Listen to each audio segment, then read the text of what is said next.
So here we are. We're starting a new season of Jewish history. Um, what I want to do is really focus on this one topic, which is resilience and creativity, the triumph of the Spanish diaspora. This is really a sequel to what we did last in our last session. We spent a lot of time talking about Marranos, the how that came about, there was this mass conversion of Jews in 1391, and there was almost a century of turmoil until finally there was the expulsion of the Jews from Spain. And the what is amazing is that that's really not the end of the story. It's really, in a way, it's the beginning of the story because there's so much creativity, so much important Jewish history, and so many contributions, creations, and events that come out of this generation, which is in Hebrew, it's called Gerush Sfarad, which is the those who were expelled from Spain. It's really a absolutely remarkable time period and creativity. But there's sort of the this push-pull that's always there is that calm times make uninteresting people, and very difficult times make very interesting people. And I think you will agree with me by the end of the night, I will have told you the story about a very interesting individual. So the subtitle for tonight is Shlomo Malcho, who most people I would imagine have never heard of, and the Jewish fighting spirit. Okay, so just want to lay out what will eventually be in the many different parts of the series. So the first one is the birth pangs of Messiah, Shlomo Malcho and David Reuveni. The second one is going to be the emergence of Kabbalah, early Kabbalah, Ramban, Zohar, that whole picture. The third one will be the emergence of Kabbalah 2, the school of Tzfat, Isaac Luria, and the triumph of theology over politics. Number four, I think we need to dedicate an entire session to Yosef Karo and the formation of the Shulchan Aruch, the Code of Jewish Law. And last but not least, we're going to have a session on Shabbatai Tzvi, who is the mystical Messiah. So I want to that I'm probably not going to be able to do one session on Shabbatai Tzvi. Um, I hope to be able to limit myself to one session on the others, but there's a good chance that even that won't work. So give me just one second to um, the. Is everyone hearing me okay? Very well. Okay, fantastic. All right. So let me just see if I can just want to just for one second um, okay, perfect. Okay, now we're ready to move forward. The Now, what are some of the glowing achievements of the Spanish diaspora? So one of them is Rabbi Yosef Caro, um, and Rabbi Shlomo Alkabetz, and of course Rabbi Isaac Luria. What did each of these three contribute? So Yosef Caro, the Code of Jewish Law, the Shulchan Aruch, remains to this day, 500 years later, the single most authoritative work of Jewish law that is relied upon bar none. Um, Shlomo Alkabetz is the author of Lecha Dodi. The entire service of Kabbalat Shabbat is a product of this generation. And I can't say enough about how much of an impact Kabbalah has had on your world in ways that you can't even imagine. But you'll have to stick with me to get there. This is just really previews of future weeks. Um, Now, this is a going to be a class that will often touch on the theme of the Messiah, Mashiach. And I found someone who gave a lecture on this individual, Shlomo Malcho, used this quote from Ben Gurion, which is a really fantastic idea. And I thought it was just good to start. Ben Gurion said that the Messiah has not yet come, and I do not wish for the Messiah to come.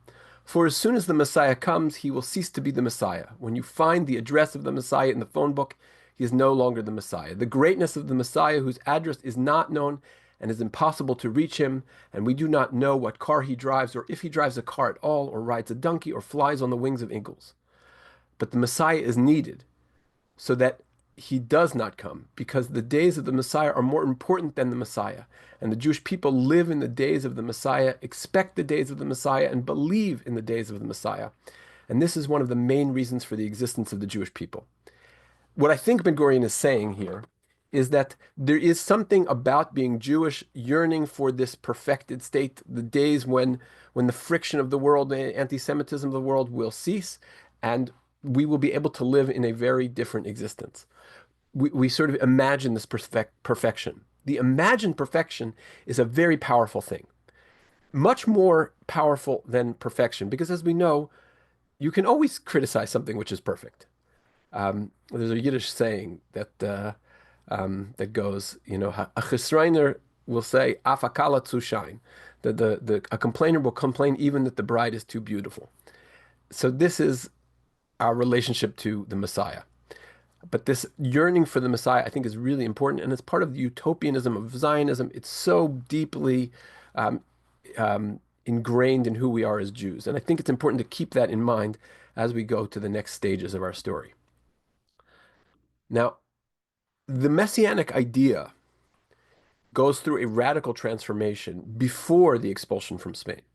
Maimonides seizes upon an opinion in the Talmud, that of the Amora Shmuel, that there is no difference between the times of the Mashiach and the present except for the political subjugation of the Jews.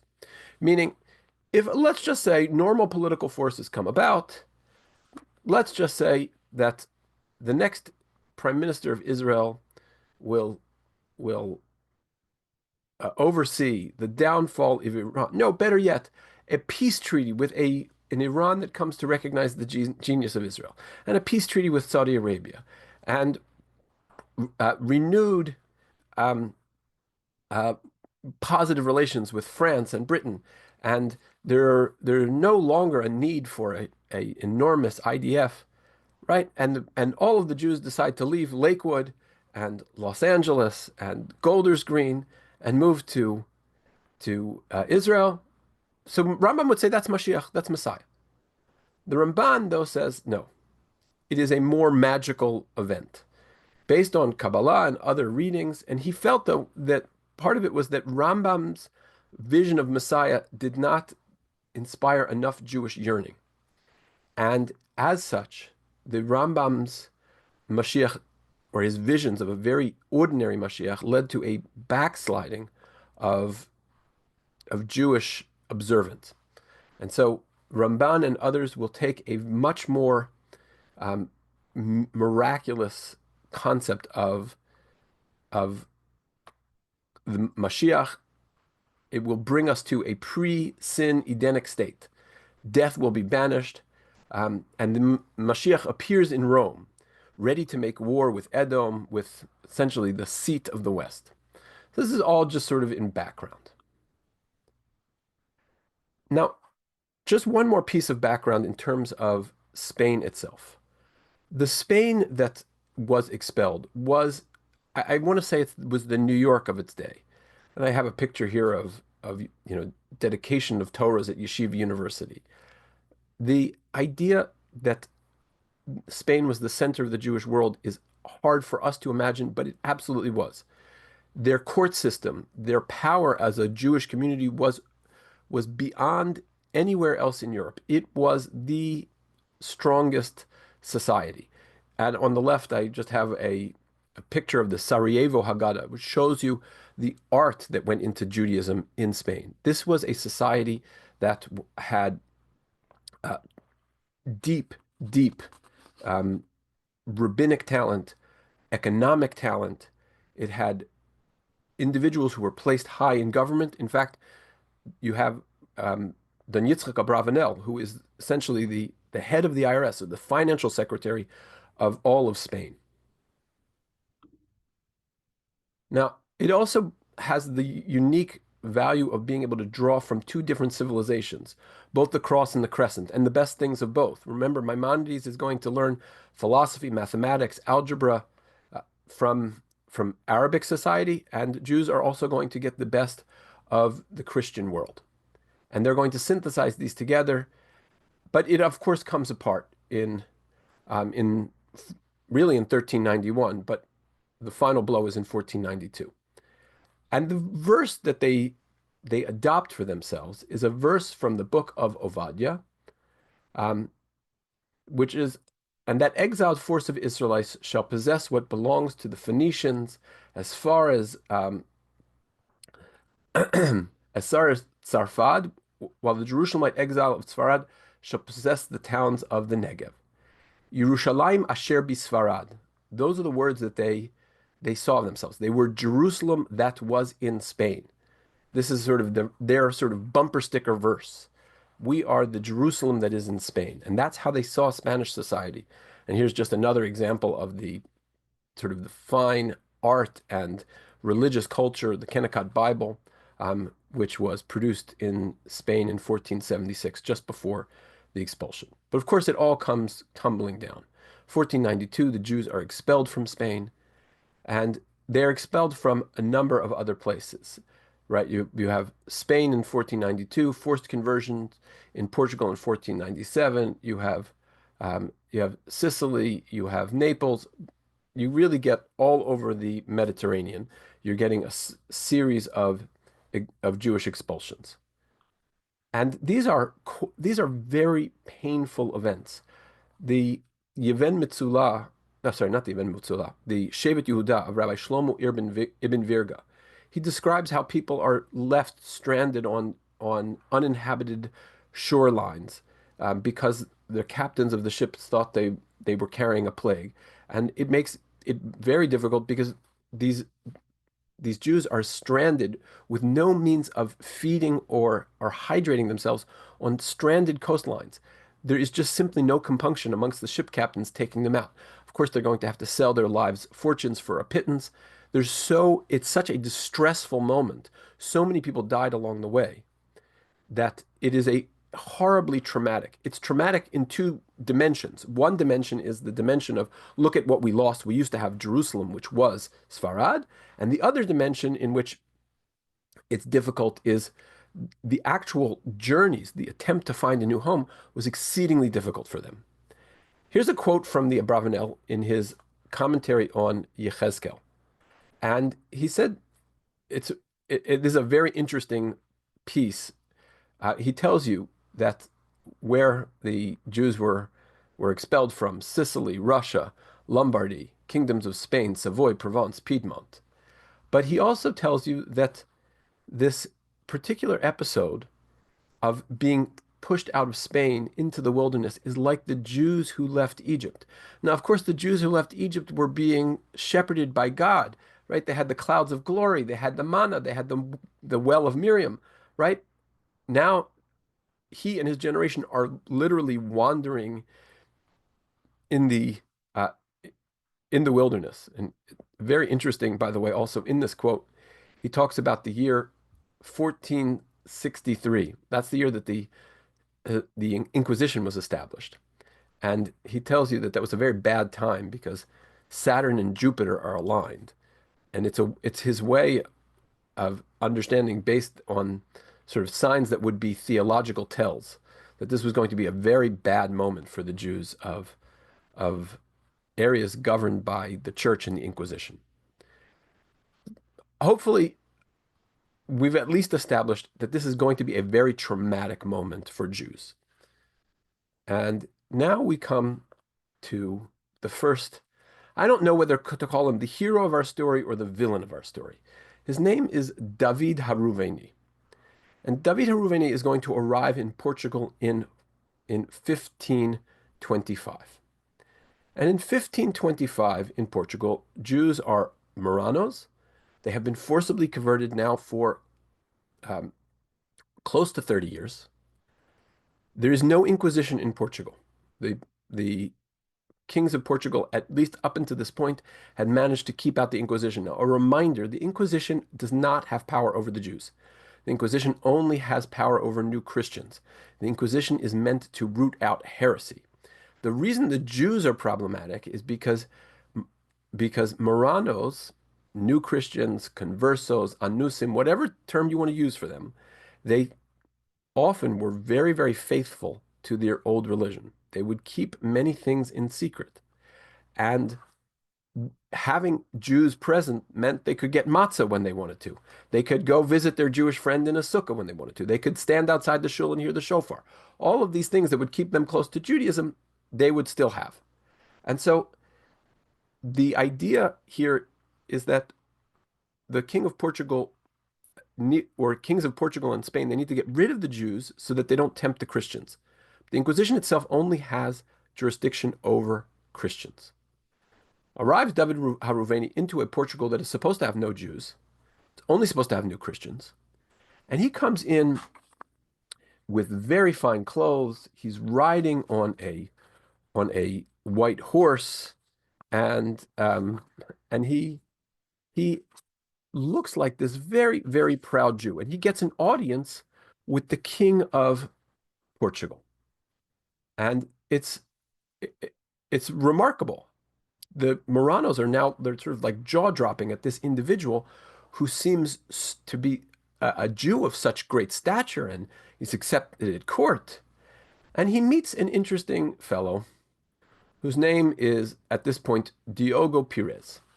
Diogo Pires is a Jew, but he was born as a Marrano. He's born in 1500, already after the time that the Jews were forcibly converted. An important element of the story is Jews didn't, or Marranos did not circumcise their children. So he's uncircumcised. But we don't know really where he learned as much as he learned. By the end of his life, he's an exceedingly learned man. He clearly has a desire to learn Torah. But at the moment that we meet him in 1525, when he meets David Haruveni, he has already for several years been a chief justice of the Court of Appeals of Portugal. So he's obviously brilliant because at 19 he was already appointed as the secretary of the court. Already by the age of 25 or so, he is the a full-fledged member of the Court of Appeals, and he meets this David Haruveni. And David Haruveni is already inspiring all sorts of religious fervor throughout Portugal.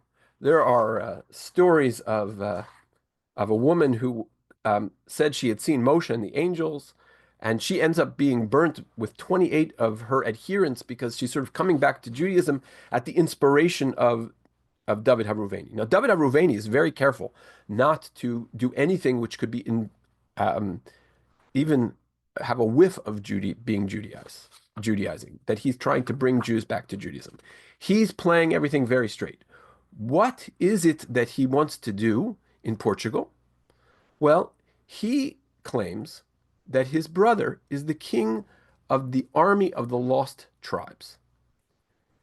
He has 300,000 soldiers waiting in Ethiopia. The only problem is that they don't have weapons. And so he needs to secure muskets and cannon and gunpowder from the king of Portugal. And he is looking for some, I think, 4,000 rifles or something like that from the king of Portugal. And the Jews are all, he's got an army and they're swooning over him. And this is the Jew that he's a Jew and he's such a person of stature. And Shlomo Melech is completely taken by him. And so Shlomo Melech approaches him and says, I need you to teach me Torah. And he says, I can't do that. Can't teach you Torah. If I teach you Torah, they're going to kill me. That would be Judaizing. Again, Shlomo Melech asks him again, teach me Torah. Again, he rejects him. Maybe the third time he asks him, and he continues to reject him. So Shlomo Melech gets it in his mind that the reason that David Haruveni is rejecting him is because he is uncircumcised. And so he goes in the privacy of his own home, he circumcises himself. He nearly dies. He passes out from the exsanguination.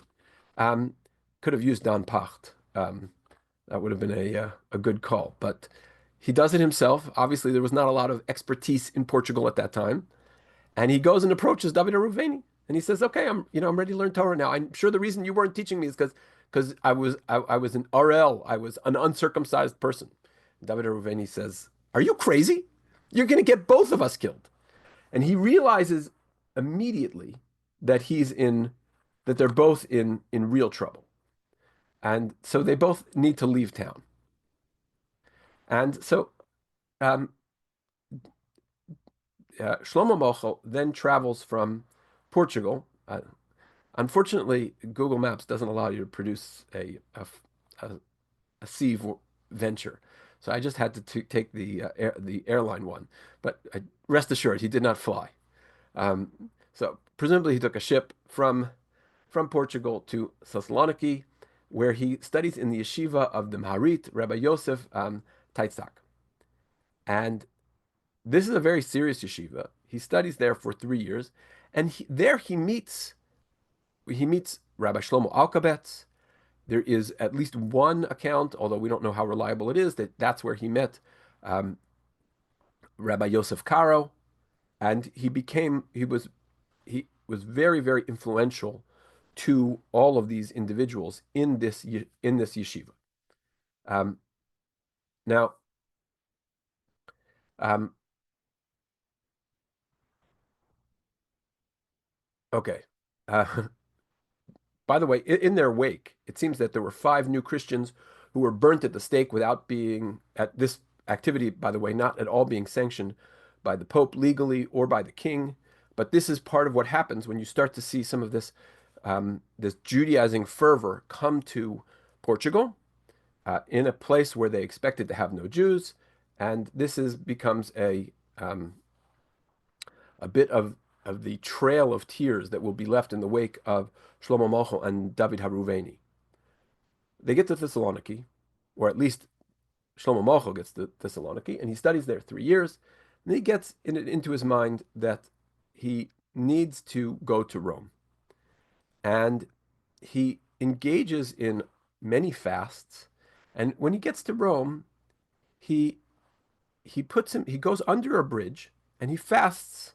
He lives under a bridge. He tends to the lepers who live there, if there are lepers who live there, but that's such as the account of it. This is based on a messianic concept that what is the Mashiach doing all day? He's changing the bandages of the lepers outside of Rome. There he fasts, and when he gets to Rome, he beholds Rome for the first time. He says the following: Hashem tzvakot ad matay atah lo terachem et Yerushalayim vet arei Yehuda. God of hosts, how long will it be until you have mercy on Jerusalem and the cities of Yehuda? Al kol haraot asher asu kol hanosim keren bekarta harura hazot. On all of the evil things that have happened in this evil city, latzer lanu lezarotenu me'artzenu, to spread us out from our land, ki b'chatenu avonot avotenu, for our sins and the sins of our fathers, we are a shame and a disgrace amongst the nations. And he essentially curses Rome, and he says, God, how long are you going to let this happen? Now, this is clearly a messianic kind of a disposition, but Shlomo Malcho throughout his life never declares him, in any of his writings, he never declares himself to have been Mashiach.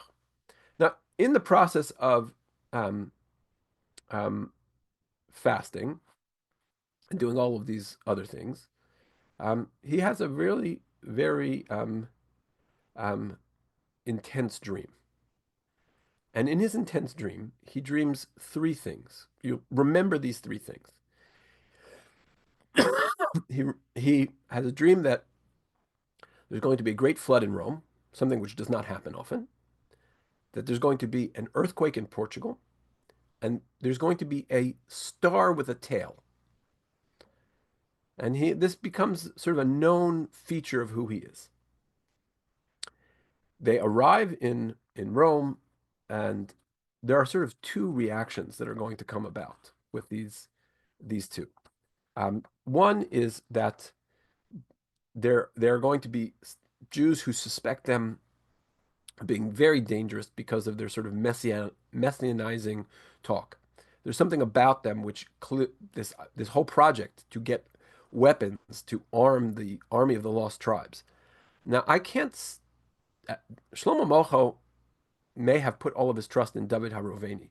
I have to assume that David Haruveni knew that there were his brother was not the king of Ruvain, commanding an army of 300,000 soldiers from the lost 10 tribes. But Shlomo Malcho may have believed these things somewhat innocently, but his messianic fervor was perhaps more of a faith um, article. This is either the original or the copy of Shlomo Malcho's flag, which is in the Diaspora Museum. And you can see it has many verses on it that sort of talk about the one of them is, for example, Shvo chamatcha el hagoyim, to pour your wrath out against the non-Jews, those who don't know your name. That was one of the the verses that we have in Haggadah. This is just there were certain families that were very taken with Shlomo Malcho. The Abarbanel family was one of them, not the Abarbanel family of Dan Yitzchak Abarbanel, but a different branch of the family that was very wealthy, and they showered them with money and gifts and things like that. But then there was also a group of Jews who were who were very suspicious of this whole messianic element, and they denounce him to the Pope and to the Inquisition. And remember, he had once been um, a full-fledged Christian, so he is subject to the Inquisition. One second. So he's subject to the Inquisition, and so the story goes actually quite powerfully that he is going to be he he is going to be um, in the crosshairs of the Inquisition. But before we can get to that, let's just see some of the dates that happen. Now, it's going to be important for later in the story to know that in 1527, Charles V, the Holy Roman Emperor, by accident sacks Rome. We'll get back to that. And remember that Shlomo Mocho predicted the this flood, and so in on um, the 8th of October, 1530, Rome floods. And then 26th of January, 1531, there's an earthquake in Portugal. And the in 1531, um, Shlomo Mocho is granted the permission to preach in public. This is a very rare thing. Christians come to hear him. He's a big deal. And then he gets denounced the Inquisition.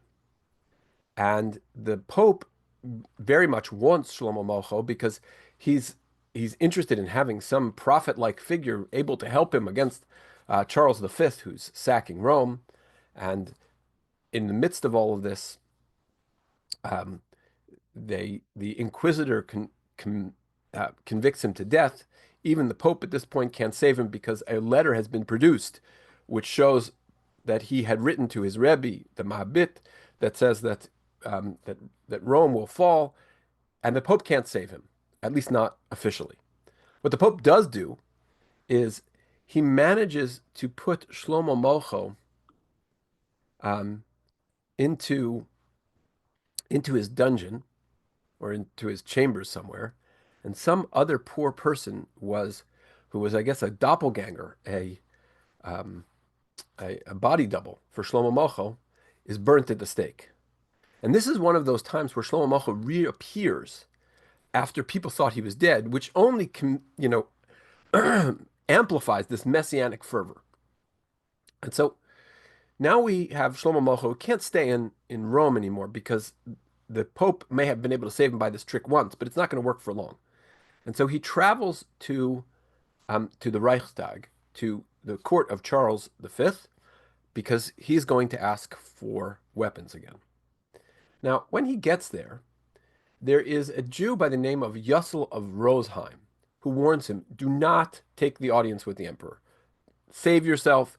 Now, Rosheim is a very interesting Jew. He belongs to a very special class of Jews, often in the Habsburg Empire, who were their financiers. So he's wealthy, he's needed by the Christians, and he's done from probably from Brussels to Germany. He has done a lot of these disputations. He's defended Judaism successfully. He's a very important figure, sort of a defender of the Jewish people. Not a rabbi, more in the business class, but he's a court Jew, and he can represent to these non-Jewish courts and does so very eloquently. And Rosheim tells him, do not take this, because Rosheim knows how these messianic things end. And so, but to no avail, um, Shlomo Mocho goes to the Holy Roman Emperor, Charles V, and he tells him, I'm going to lead your army against the Ottomans, and I will liberate them. And I need these 4,000 rifles. Now, to understand why this would even be make any sense, you have to understand a little bit about how the Ottomans are moving towards the Habsburg Empire. In 1453, they capture Constantinople. 1521, the siege of Belgrade. So that's the Yugoslavia. That's sort of the center of the Balkans. 1526 is the Battle of Mohacs, which they sort of did take Budapest, but then had to retreat. 1529, the siege of Vienna. You kind of see they're moving into Central Europe. They are threatening the Habsburgs. The Ottoman army is a formidable affair, and Charles V has a serious problem on his hands. And so here comes Shlomo Mocho in, and he says, I'm going to take the Ottoman problem off your hands. I have 300,000 soldiers who are waiting for me in Ethiopia. All I need is a couple of muskets, and we got this problem licked. And Charles basically uh, wants no part of this. They put him and David Haruveni in chains for a little while. And then they decide in the end of this that, they couldn't really touch David Aruveni because he's not Christian. So the Inquisition has no power over him. But Shlomo Mocha was a Christian. And so, or at least he was born a Christian. So they take him out, about to be burnt at the stake. They muzzle his mouth. And this is sort of an interesting litmus test about how people understand the muzzling of his mouth. Sort of the rationalist, secular Jewish historians like Heinrich Gretz say they muzzled his mouth because he was such a powerful orator. He had such a skill at stirring a crowd that you can't you can't chance it. He might stir the crowd against you, and they will break him free. The other version of it, Zev Golan, who's a scholar of Shlomo Mocho's rabbinic writings, said that no, they were afraid of his ability to do Kabbalistic incantations. He already had a reputation, right, as a prophet, right? I mean, he predicted Halley's Comet before anyone had seen it, right? That was the first sighting ever, or first recorded sighting of Halley's Comet. So this is a guy who clearly has some mystical powers. We would have to say. I don't know any way to particularly explain that, but Shlomo Mochel gets up and says, I will not renounce my Judaism. He, um, in fact, says, not only will I renounce my Judaism, the only thing I regret in my life is that early part of my life where I acted as a Christian. And he says, I would rather sacrifice myself to be a reach nichoach, a pleasing aroma to Hashem. And at that point, Shlomo Mocho is burnt at the stake. Shlomo Mocho is reportedly seen later on. There are reports of people having seen him in prison and different places, and they're not really verifiable reports. But this was a guy who was hard to die. Remember that the Pope had already rescued him from one burning at the stake, and now this is a second one. Now let's just talk for a second about Shlomo Mocho's writings. He has books of drashot, of interpretations, books of Kabbalah, and we don't know how he amassed the knowledge he did, but certainly it is a profound and alert mind that he had, and he was obviously a great inspiration rabbinically, because Yosef Karo saw him as an inspiration, Shlomo Alkabetz saw him as inspiration. The person who wrote Lechadodi saw this man as an inspiration. There's also sort of a debate somewhere between rabbis and historians. Was he a false messiah? Do we need to burn our Shlomo Malcha books because he's a false messiah? And I would say the balance of things is that Shlomo Malcha is not really considered a false messiah because he never said that he was a messiah. He never called himself Mashiach. He never suggested that he was. He may have suggested that there is a need to bring the Mashiach about, that there's a need to be active and to go to Rome and to seek out the Messiah and seek out the Messianic age. This is all a product of the trauma of forced conversion of the whole community. This is someone who was so passionate to study Torah, he circumcised himself. I don't know anybody who was that passionate about Torah. If if we made that the mitzvah at the age of 25 to circumcise yourself without anesthesia, we would have even it would be very hard to find the minion, right? So this is someone who obviously has a clearly burning passion. We have to assume that in part it is going to be inspired by the trauma of the Jews of Spain and Portugal. And he is referred to sometimes in rabbinic literature as Shlomo Mocha Kadosh, Holy Shlomo Mocha. He's sometimes referred to as Shlomo Mocha, Rebbe Shlomo Mocha by various different people. He's quoted by various rabbinic sages, but he's also to a certain extent criticized. One very famous Kabbalist, Rabbi Chaim Vital, maybe the most famous Kabbalist um, of um, the 16th century, is going to tell us that Shlomo Mochel should be criticized because he used practical Kabbalah to discover these events. The way that he was able to predict um, floods and earthquakes was because he was engaged in practical Kabbalah, which one is not supposed to practice. But I want to give perhaps a little bit more nuanced analysis on Shlomo Malcha because I think the Kabbalah, in a way, is a bit of a distraction. So I want to tell you where the 15th century and the 20th century meet. So this is a map of Jerusalem, and this Zev Golan points this out in his lecture about Shlomo Malcha. So there's a Shlomo Malcha street in Jerusalem, and Shlomo Malcha street intersects Zev Jabotinsky Street. And it intersects it right near the house of the president of Israel. You'll see at the bottom left, there's the house of the president of Israel, and you see Zev Jabotinsky Street and Shlomo Mochel Street. Now, if there's one thing that Zev Jabotinsky and Shlomo Mochel had in common, it was they believed that Jews should be armed. And they believed that the Jews should be armed to be able to retake their homeland. And so I think it's sort of interesting. I don't who can say whether it's on purpose or not that these streets intersect, Zev Jabotinsky and Shlomo Mochel, but um, I think there is there's some serendipity there as well. And maybe I'll save this comment for the next slide. You see, Shlomo Mochel is not the first Jew to meet with the German head of state to try and take something away from the Ottomans. So, right, we have um, forgive the slide. It seemed to revert to some of the stock text there. But this is Shlomo Mocha and Charles V in 1532, right? We've already discussed that. Well, October 18th, 1898, Theodor Herzl meets the German Kaiser because he wants the German Kaiser to to convince the Ottoman Emperor to allow the Jews to have a homeland in Israel.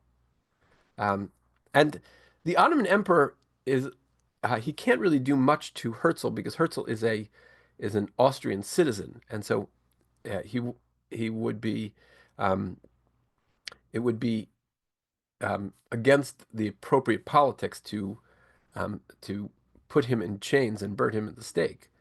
But this is what Abdul Hamid II said about Herzl.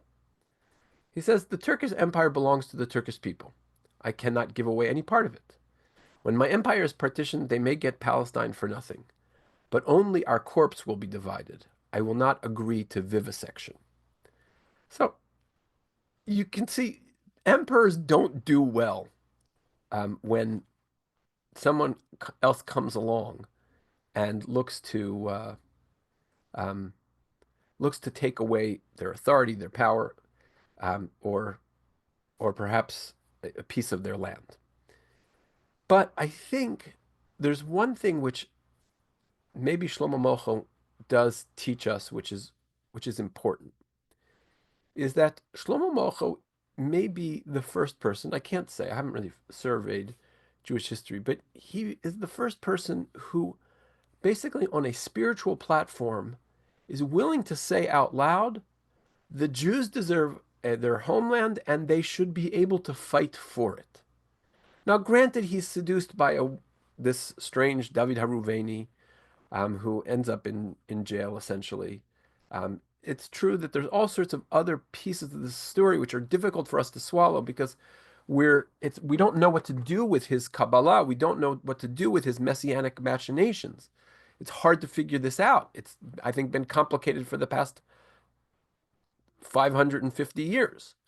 But he is someone who is willing to go to the highest levels of government and say, we Jews are willing to have a state. Now, the proposal to Charles V was, we're going to arm the Moranos of Portugal. Now, Charles V is not going to, in the midst of fighting the Protestant Reformation, he's not going to all of a sudden embrace a bunch of new Christians to fight as Jews for the Holy Land. That might be uh, make it difficult for him to keep his Catholic bona fides. But Molcho is willing to go to this emperor and say to him, we Jews want to fight for our homeland. And I think, there's something about Shlomo Molcho as the first Jew who had the guts to say, you know what, we're going to fight for it. Maybe the first Jew since Bar Kokhba saying, we're going to fight for it. But he was willing to go to the brokers of power of his day. And maybe he was delusional, but we can say exactly the same thing about Herzl. And we venerate Herzl because Herzl's project ultimately succeeded, whereas Molcho's was maybe a little bit before his time.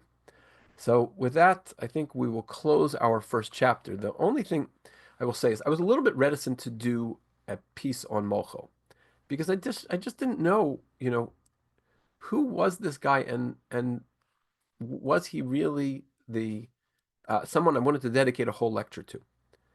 But I felt I had to because without Shlomo Molcho, Zalman Shazar said that he is the one who inspires Tzvat, the mystical city. He's the one who makes that a place. Without him, we don't get this special place called Tzvat because some of the founders of Tzvat are so inspired by him and his personality. And so it's important to see this. The one other piece that I want to end where we began is that this messianism, the Shlomo Malchus of the world, they are a product of a group of Jews who are entirely neutered of all power. They are forced to adopt a religion that they hate, that they are used to leading these double lives as Marranos. And last time in our last series of Jewish history, we talked about Amsterdam and the rebirth of Judaism in Amsterdam, almost wholesale rebirth of a community, people who for 200 years had not really a whiff of Judaism except saying Shema as they walked into church. It's a remarkable community. And some people went to Amsterdam and rebuilt a fantastic life, and they did all sorts of, they were great merchants, and they built a beautiful community. But some people went in a different direction, and they felt the need for Jews to achieve the splendor that was maybe demonstrated by this David Haruveni riding on a white horse regally.